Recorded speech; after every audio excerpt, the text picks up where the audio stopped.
Hello, good morning. Hello, Delia.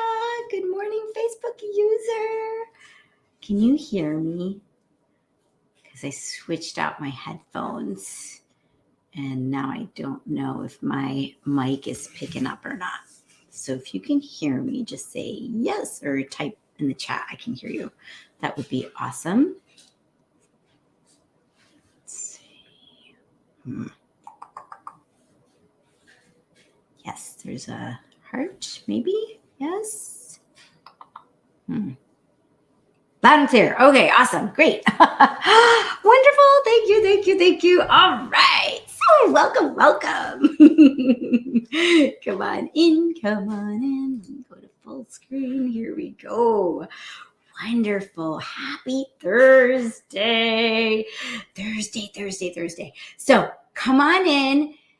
If you're joining us live, say good morning. And if you're joining us on the replay, please put hashtag replay. And if you're joining for the first time, every day we have new physician sisters joining our Meditation for Female Physicians group. So excited to be growing this family, this tribe. So if you're joining us for the first time, I am Dr. Disha Phillip. I'm a cardiologist, non-invasive cardiologist.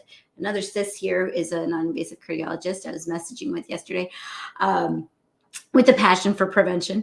But I also say I deal with all matters of the heart. And we meet here Monday through Friday in the mornings to have a healthy breakfast for our spirit, souls, minds.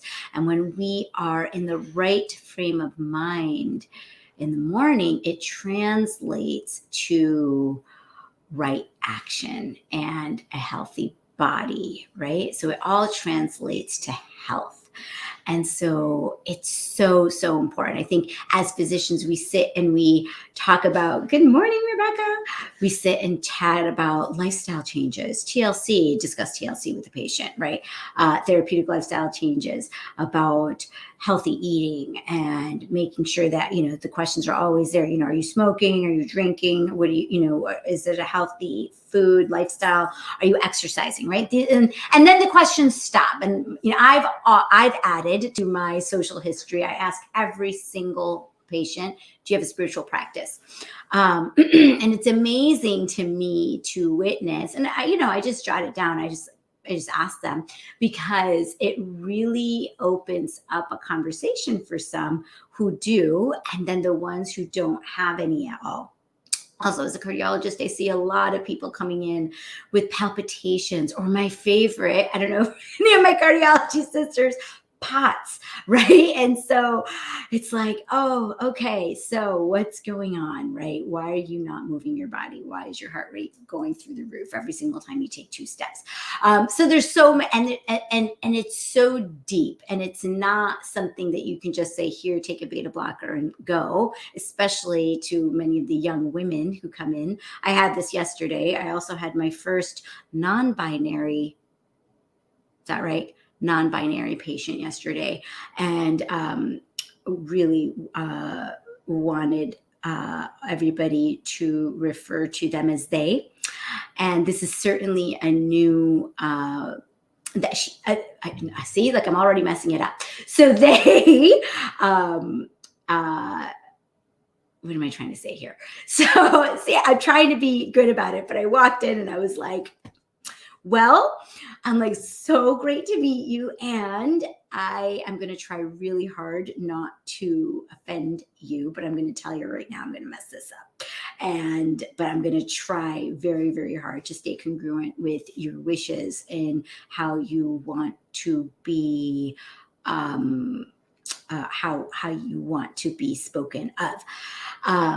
So that was definitely a new experience. So chat, put it in the chat if you're watching on the replay, or if live, if you've had patients or people in your families that you are navigating this kind of, binary, and figuring out what the pronouns are, right? That's what it is. It's the pronouns. Are you a he? Are you she? Are you they, them? All of that. And it's whatever, right? Like for me, it's like, okay, whoever you want to be, you can be, because ultimately we are spiritual beings having a human experience. And that soul that sits right in front of our pineal gland, right? We are beings of love, and that is genderless. It doesn't matter. And then people will say, well, why are you only creating a meditation for female physician group? Like, why can't men join it? And I'm like, look, there are men that I have taught meditation to, and it's wonderful. I love my brothers. And when it comes to being a woman in medicine, we have a unique journey, right? We do. And I don't know how. So I did my internal medicine residency in the Bronx at Montefiore. Hi, my love. There's a little Nina ballerina. Hi, my love. Nina got to come to my office yesterday, and she was so excited because she was banned from the office during COVID, and so she'd never seen it. But when we were in Minnesota, you used to visit me at the office all the time, right? And then did you see me reading echoes and seeing the heart beating? Was that cool? It was cool. Yeah. Awesome. So anyways, so while I was in the Bronx being an intern, right, I don't know how many times patients would be like, oh, hi, nurse, right? Or you're the nurse, right? Like so many times. And plus, I'm very petite. I'm only 4'10", and people always think I'm younger than I truly am. I'll be 45 at the end of this month. And just for anybody wondering, okay, that's what it is. People often wonder, and I got nothing to hide. And so, I don't think my physician brothers have that problem.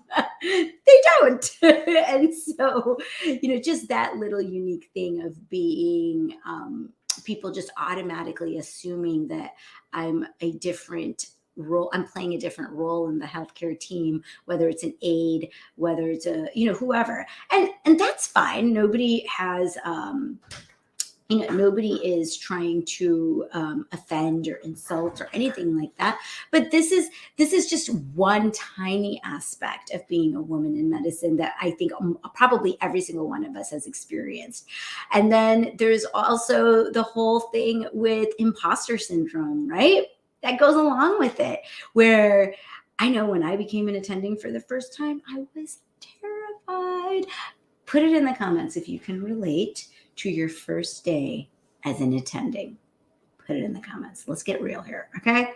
I don't think any of us, I was terrified. I was terrified to sign the echo report with my name on it. I was like, what if I missed something?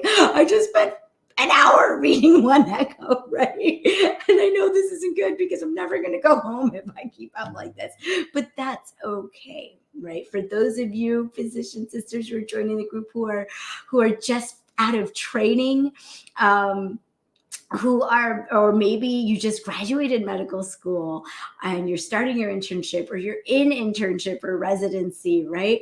Don't worry, okay? You're going to worry. I know you are. But everybody feels nervous. And what do, right? We have imposter syndrome, so we man up, fake it till you make it. I know what I'm talking about. Yes, I'm the physician, I'm the doctor, and you will listen to me. and so some of us have to do that. But I know that feeling of fear and anxiety that comes along with being that new attending. And so if you are new to the field, welcome. You are a blessing to your patients. They are lucky to have you as their healer, their advocate. And you are doing exactly what you're supposed to be doing. And just have faith and trust, not fear. One of the other things that I learned, or I was taught from some attendings when I was in training, right, was like if you don't write it down, it didn't happen. This is about documentation in the chart. And especially my OBGYN attendings would be like, oh yeah, you have to document that out of that. Yep. Right, Rebecca? Yeah, you remember it well.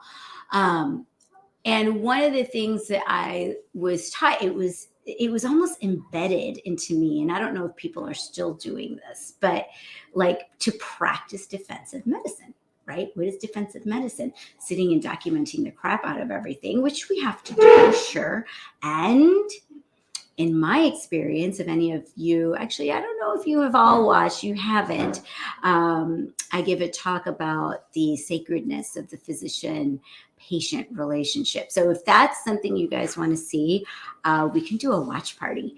And let me know in the comments if you're interested in it, because it was this very idea that actually led to a lawsuit. Because if it didn't if it's not in the chart, it didn't happen. But then we ask, if it is in the chart, did it happen? And not always. And so this happened to me personally, where my doctor wrote in the chart false statements about what happened. And after we lost our child, our baby. And this threw me over the edge a long time ago. And exactly what she was trying to avoid happened. And yeah, it did. And it took us 5 years to get to trial. It was so painful because we couldn't talk to anyone about what was going on. And 2.5 weeks in a courtroom. And we lost. So our daughter, there was a vacuum used on her head when the doctor was trying to help me. And it caused a huge bleed. And she ended up passing away 4 days after birth. We had to take her off the ventilator. The first, most excruciating pain ever. And I told her, I said, look, I know bad things happen. I'm a freaking cardiologist. I know people die all the time. That wasn't the issue. What threw me over the edge was that when I looked in the chart, it said that the patient was counseled to have a C-section and she declined. And that did not happen. And at the time, still young, and I was like, holy crap, this lady is lying in the chart. She can't get away with this.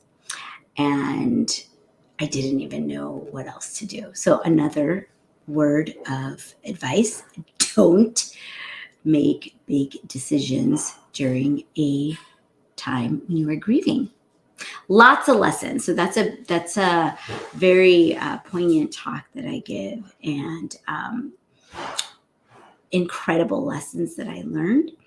But for my new physicians who are in the group, what I wanted to share was like, don't be so scared about a bad outcome or whatever that you have.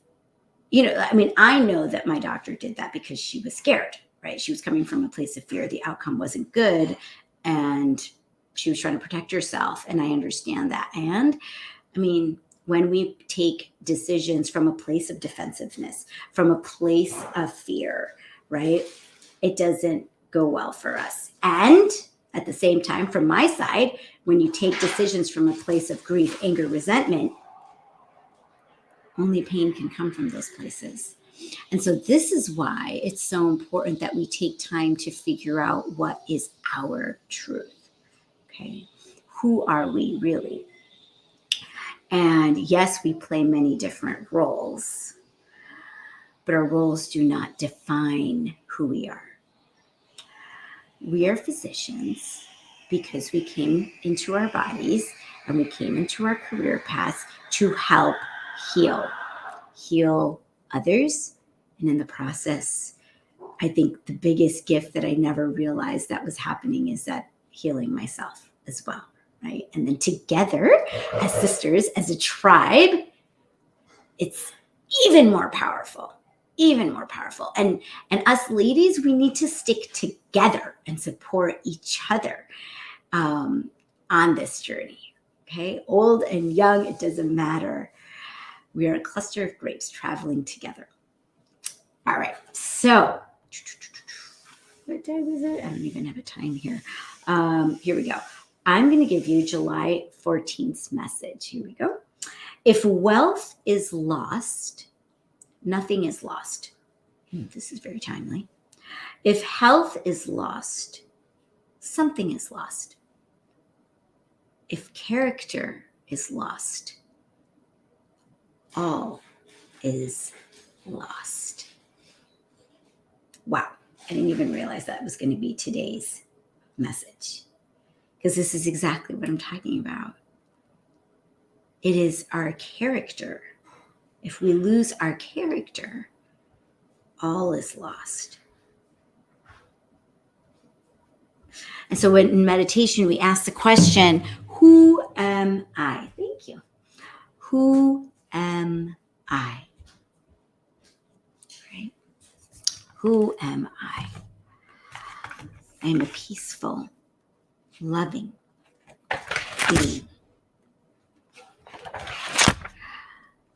I am not the roles that I play. I'm not my house. I'm not my car. I'm not my diagnoses. I'm not my gender. I'm not the color of my skin. One of my favorite songs is I Am Light by Indiari. Let me know if you know that song in the comments. It is absolutely one of my favorite songs because the words are so poignant. That's exactly what she's saying, right? I'm not the color of my skin. I'm not the color of my eyes. I'm not the wounds of my past. So beautiful. July 14th, ask and it is given. When you remember an incident from a past experience, you are focusing energy. When you are imagining something that may occur in your future, you are also focusing energy. And of course, when you are observing something in your now, you are focusing energy. It makes no difference whether you are focusing on the past, present, or future. You are still focusing energy. And your point of attention or focus is causing you to offer a vibration that is your point of attraction.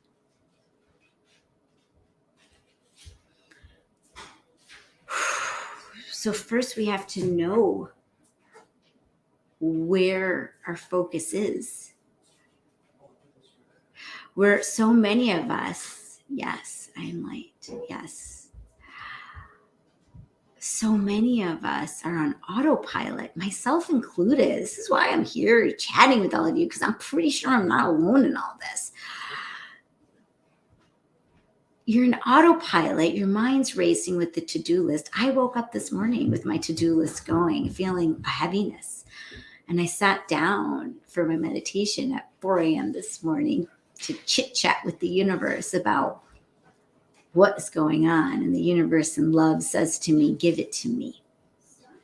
None of these things that you have to get done define who you are or create your worthiness. You are a being of love and light, here to share that message with whoever is ready to hear it. And so I'm saying that to you also. You are not your to-do list, and your worthiness does not depend on you getting all that stuff done. And everything will happen in divine timing in the way it's supposed to.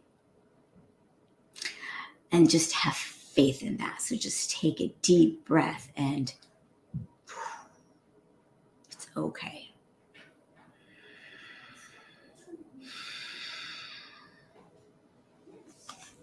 Okay. It's time to meditate. So let's do that, right? Let's take a few minutes here to close our eyes and shut out that world out there. Visualize your heart. in the center of your chest with 2 nostrils, one in the right ventricle, one on the left. And this time, let's take a 4-count breath in, hold for 2 counts, and exhale for an 8 count. And at the very end of that exhale, make sure you're really squeezing that air out, bringing your navel to your spine. You can even do it through pursed lips, okay? We are turning our nervous system from sympathetic to parasympathetic and turning on that restful awareness response. So let's go ahead and take a deep breath into our heart nostrils. Hold. Exhale.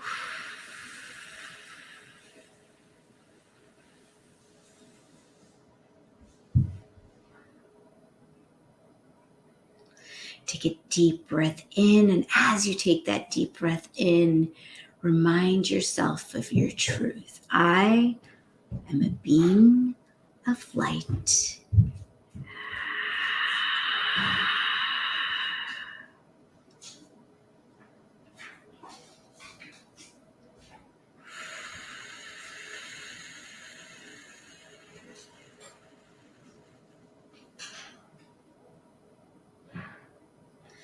Deep breath in and recognize the one who is breathing the body is you. Breathe in.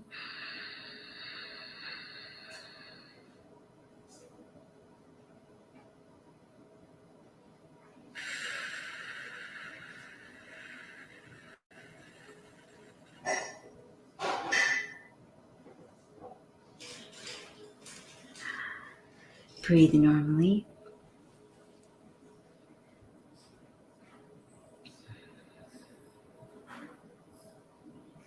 Let's go ahead and ask ourselves the 4 soul questions.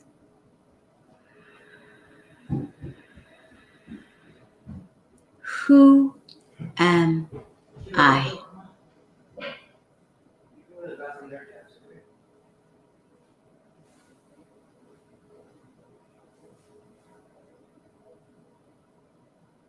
Who am I?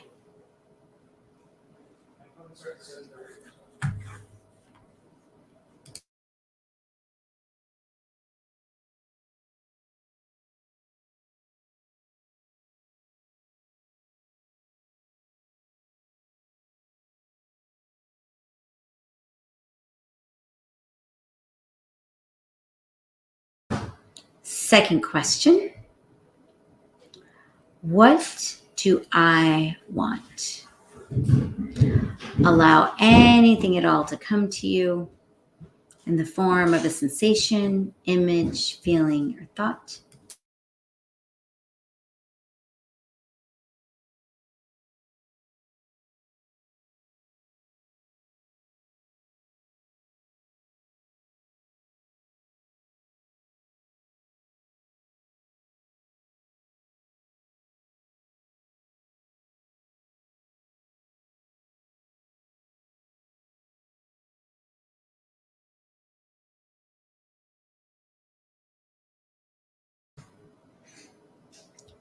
Third question.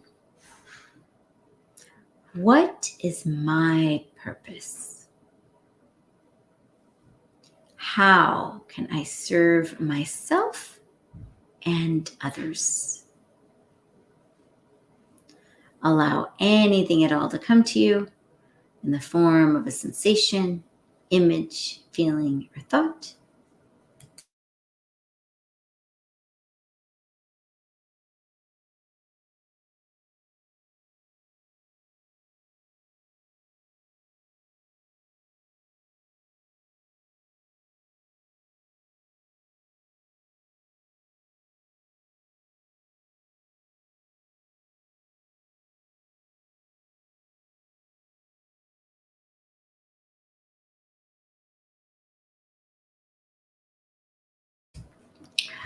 Fourth question. What am I grateful for? What am I grateful for? Allow anything at all to come to you in the form of a sensation, image, feeling, or thought.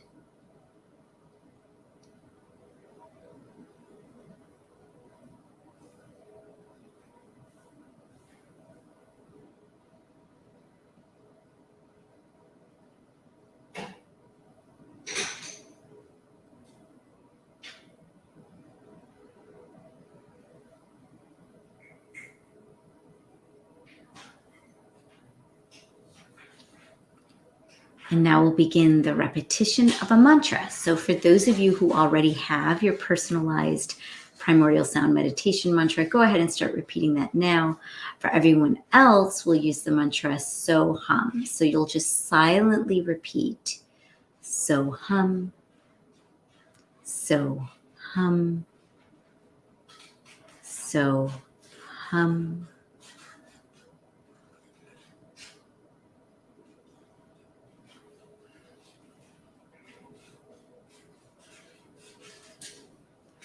Please continue repeating your mantra. I will keep the time and I'll let you know when it's time to stop. Enjoy your meditation.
Please keep your eyes closed and stop repeating your mantra and rest. Rest in existence. Rest in awareness. Rest in consciousness. Just rest. And as we rest, I'll pronounce 4 intentions. Just repeat them silently and release them into being. Joyful, energetic body. Joyful, energetic body. Loving, compassionate heart. Loving, compassionate heart. Reflective, alert mind. Reflective, alert mind. And lightness of being. Lightness of being. Continue to rest.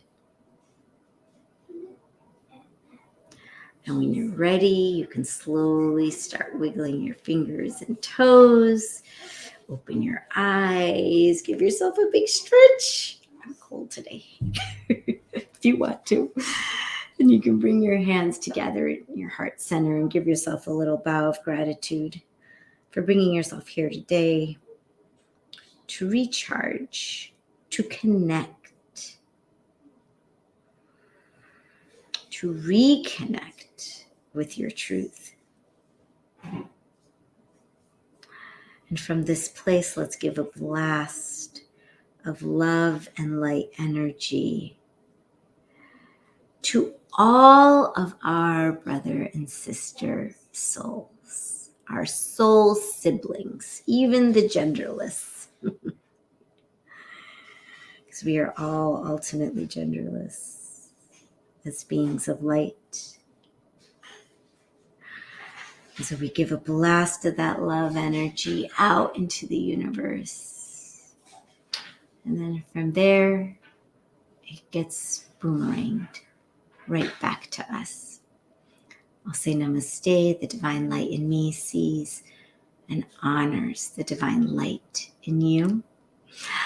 Thanks for coming, everyone, today. Put your takeaways in the comments. If you're watching on YouTube, hit like, subscribe, share, and sending you love. I'll see you back here tomorrow morning.